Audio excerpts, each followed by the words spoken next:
Ma'am यहाँ पर जितने भी लोग हैं एक नारा बोल रहे हैं, राम राम सीताराम। कोई विशेष कारण इस नारे का? जी, एक तो देखिए नाम में ही विशेषता है, जहाँ राम है वहाँ पे सबकी एक आस्था जुड़ी हुई है। और बात ये भी नहीं है, नाम तो खैर सभी का अच्छा होता है, लेकिन सीताराम जी जन सेवक है। घर घर तक वो जाते हैं, घर से मतलब जो भी लोगों की समस्या है उनको सुनते हैं, उनका निवारण करते हैं। हारने के बाद भी उन्होंने इतने काम किए, उन्हें बाकायदा एक उन्होंने बुकलेट छपवाई है, जो गहलोत सरकार द्वारा जो भी काम हुए हैं, और वो सीताराम जी ने अपने हमारे विधानसभा में जो काम करवाए हैं। लेकिन मैम इस बार सीताराम अग्रवाल के सामने एक ऐसी प्रत्याशी भाजपा ने एक खड़ी की है जो एक बड़ा चेहरा है। भाजपा ने एक बड़ा दाव खेला है। अगर हम पहले बात करते तो संभावना थी कि पहले राजीव साहब का टिकट कर सकता था, कट गया, लेकिन सामने बहुत स्ट्रांग प्रत्याशी को भाजपा ने खड़ा किया। एक महिला प्रत्याशी है। सर स्ट्रांग तो हम कैसे कह सकते हैं, स्ट्रांग होते तो अपने इलाके में लड़ते, वहीं पे लड़ते। और रही बात कि यहाँ पे सीताराम जी ने काम किया, और जनता को तो काम ही चाहिए। अब वो राजकुमारी हैं या जो भी हैं, उनसे आम जनता की तो प्रॉब्लम सॉल्व होने से रही, तो जनसेवक को ही सब वोट देंगे, क्योंकि जनता को तो काम चाहिए।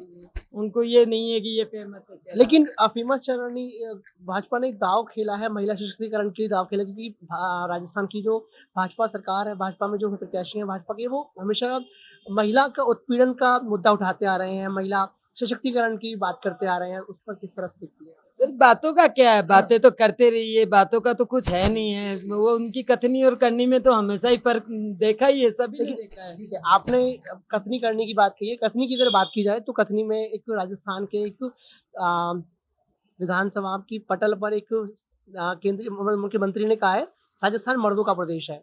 आप मानती है इस बात को? नहीं, ऐसा नहीं है। वैसे तो देखिए मर्द और औरत सभी के उससे ही चलता है, पूरा संसार ही उससे ही चलता है, एक से तो चलता नहीं है। और अब आजकल तो कंधे से कंधे मिला के सभी चलते हैं साथ में, तो ऐसा कुछ। लेकिन विधानसभा के पटल पर कांग्रेस के एक नेता नहीं है, वो मंत्री है एक, उन्होंने कहा कि राजस्थान एक मर्दों का प्रदेश है। तो फिर उस पर किस तरह से आप देखती हैं? आप खुद भी एक महिला है। मैं तो महिला हूँ, तो मैं तो ये कहती हूँ कि कंडेम करती हैं आप उस बात को? महिला मतलब अपनी जगह है, पुरुष अपनी जगह है, और काम करने का सबका अपना एक तरीका होता है।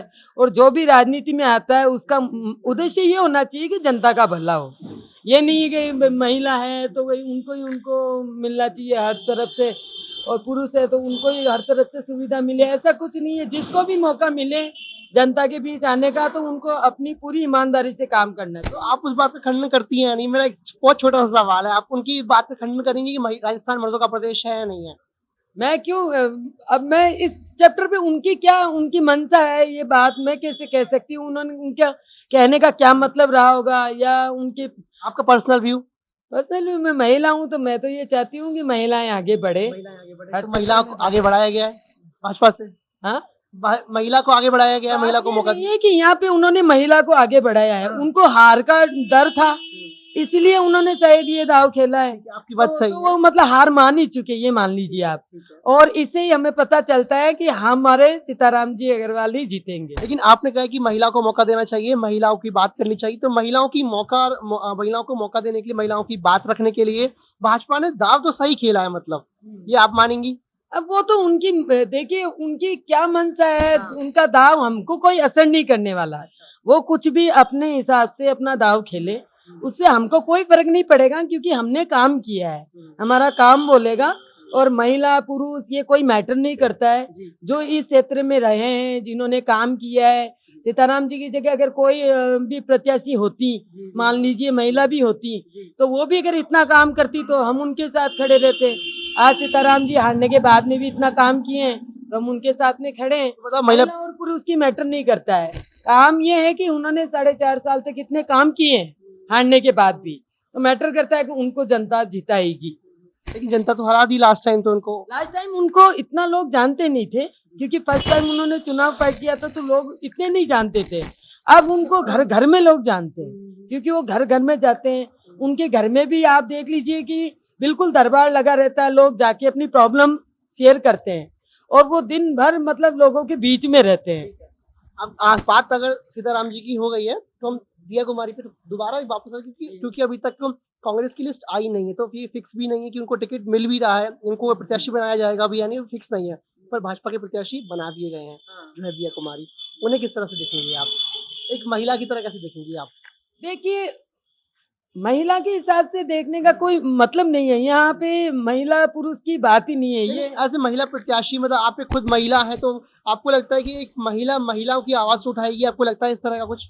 अब वो तो उनकी बातें हैं कि वो किस तरीके से अपना प्रचार प्रसार करेंगी या जनता पे उसका क्या असर होगा, वो तो समय ही बताएगा। लेकिन मुझे तो ये नहीं लगता है कि महिला होने की वजह से उनको वोट ज़्यादा मिलेंगे या लोगों को देने चाहिए। मैं तो ऐसा नहीं मानती हूँ। जनता को ये देखना चाहिए कि हमारे यहाँ जो आएगा, जो भी प्रत्याशी मतलब आज खड़े हैं, वो हमारे लिए कितनी हेल्प कर सकते हैं। हमारी बात से अभी महल में तो कोई जाने से रहा अपनी प्रॉब्लम लेके, टिकट कटवा के जाएंगे क्या वहाँ पे?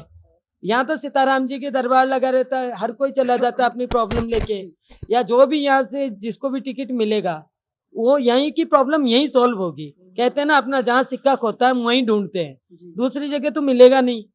तो अब बीजेपी वालों ने जो भी किया है वो उनका डिसीजन है। अब हमारे कांग्रेस पार्टी जो भी डिसीजन लेगी उचित ही लेंगी। तो मतलब इस बार ऐसा मान लिया जाए कि विद्याधर नगर की जो जनता है वो सिक्का अपने आसपास का ही ढूंढ रही है। बहुत बहुत धन्यवाद आपका। ये थी हमारे साथ एक आमजन जिनका महिला एक आमजन जिनका कहना है कि आज जो हमारा सिक्का है, अगर हमारा सिक्का अगर खोता है तो हम सिक्के को हमारे कॉलोनी में हमारे आसपास में ढूंढेंगे का एक उन्होंने एक साइन लैंग्वेज में अपनी बात कही है कि सीताराम अग्रवाल यहाँ के आम प्रत्याशी हैं, तो हम आम प्रत्याशी को चुनना पसंद करेंगे। वीडियो जर्नलिस्ट गणेश यादव के साथ मैं कुणाल गोयल, थिंक 360 जयपुर।